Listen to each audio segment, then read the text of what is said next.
So not long ago, being a self-taught programmer was a badge of honor. But I think nowadays the wave has turned. So I was watching this video, The End of Self-Taught Programmer by Kenny. I think he raised some really good points in this video. I'm not going to talk about his video, but just in general, there is a wave against self-taught programming and against bootcamps. And I think this is because of the current market situation. There are not enough jobs. There are too many people who are looking for jobs. So people now thinks that if you're a self-taught programmer or someone who learned coding via bootcamp, you are less of a programmer.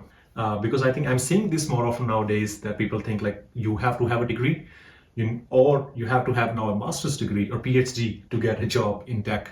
So we will talk about some of the traps you might fall into if you are in the self-taught route. I mean, if you want to become a self-taught developer, I mean, you're not going to a university, you're not going to join a college, or you are not joining a bootcamp. I think I have a little different approach to this problem.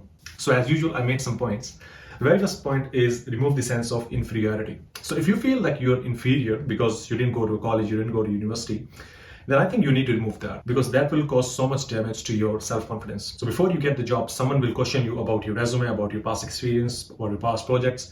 So if you feel that you're inferior, you always feel that, oh, someone with a degree will beat me, they'll beat you, right? So you need to remove that inferiority. You need to remove that sense that you can't do the job. So right now, there are too many people looking for a job, right? But who said that they all deserve to get a job? No one. Because to get a job, you need to clear an interview. So this is true today, and this was true 10 years ago. The process didn't change. You still need to apply, you still need to give an interview, and then they will select the best candidate. And your job is to give your best. If you caught up yourself in this loop that you are not good enough, then you will not be good enough. So please remove this sense of inferiority. You are good enough. If you know your basics, if you know what you're talking about, you should get a job. I mean, why not? The second trap you need to save yourself from is not making a proper routine. If you're doing things just by yourself, you're not doing in a college, you're not going to a boot camp, then you need to have a proper routine. You need to study for at least 3 to 5 hours each day in order to get a full-time software development job. I know most people, they don't talk about it. They don't say that, oh, you need to study for these number of hours. I mean, you have to. Otherwise, how are you going to compete with everyone?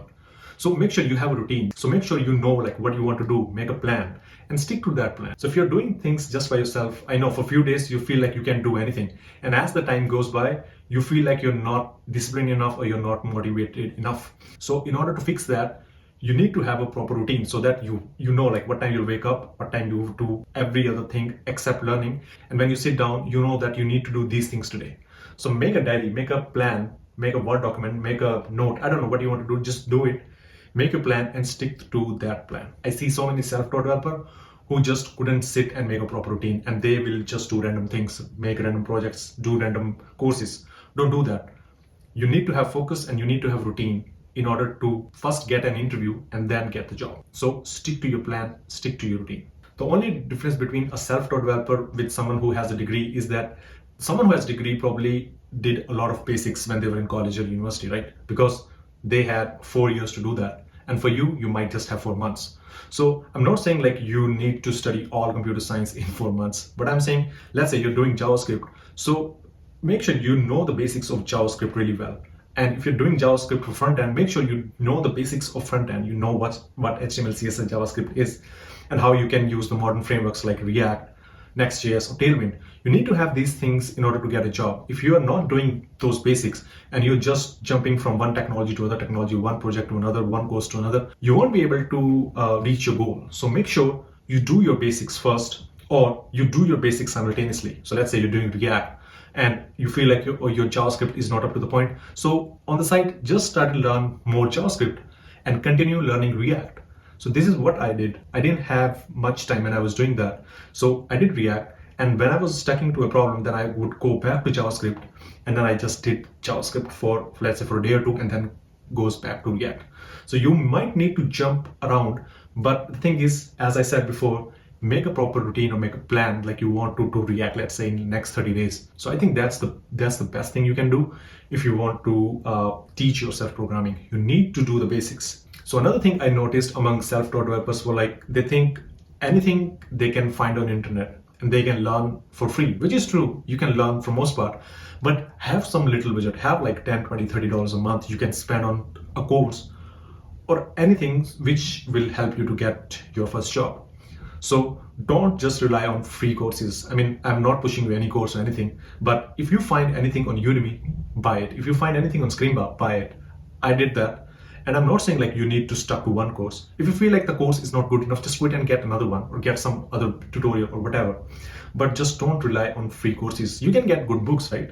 You can download books, ebooks if you want to, or you can just buy a book and they will deliver to you, and then you can go through the chapters one by one and start learning the basics of a language or framework. Just go to internet, go to YouTube and search like what books people are recommending. Then get those books. So have some budget. Don't be so cheap. If you want to make like 100 to 100,000 a year, you need to spend like $100 a month, right? That's like the basic math. And the second thing is like you're saving so much money by not paying the tuition. So why not take a portion of that and invest on your learning? So do that. So the last point is networking. See, you need to find people who are either your senior or someone who can refer you for a job. And I can't teach someone how to do that. You need to do yourself. You need to go on LinkedIn. You need to find people. They could be your old classmates, schoolmates, whatever. You need to find those people and ask them if they can refer you. If they can refer you, you will have an interview, right? And the next part is you need to prep for the interview. See, networking and preparing for interview is as important as doing React or doing JavaScript. So for the first couple months, don't worry about networking or interview prep. Just focus on your learning. Just focus on being a better programmer. And when you feel like, okay, you are good enough, then start networking and then start preparing for interviews. Last year, I actually launched an ebook. I'll post the link below if you want to buy it, where I put all the questions, most of the questions, not all the questions, they might ask you in an interview, right? So you can get that book, or you can get any other book. You go online, go to YouTube, and just search the questions they ask in an interview. So when you're making plan, you're from day one to get to the day you get the interview, you need to make plan for everything, like how you're going to prepare for your front end, how you're going to prepare for your behavior interviews. So all that thing should be considered when you're making your plan. So when you think like you feel like you have enough knowledge of a language or framework, just start doing some lead code. Just start preparing for your behavior question or technical questions.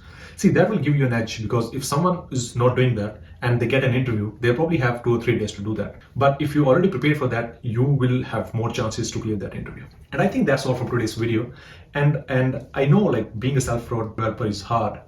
Doing all these things by yourself is harder. But the thing is, there's no other way. I did that. So many people did that. So you can do that as well. So stick to a plan, do your basics, and do your networking and prepare for your interviews. And I think that's all from today's video, and I will see you next time in next video. Thanks a lot for watching.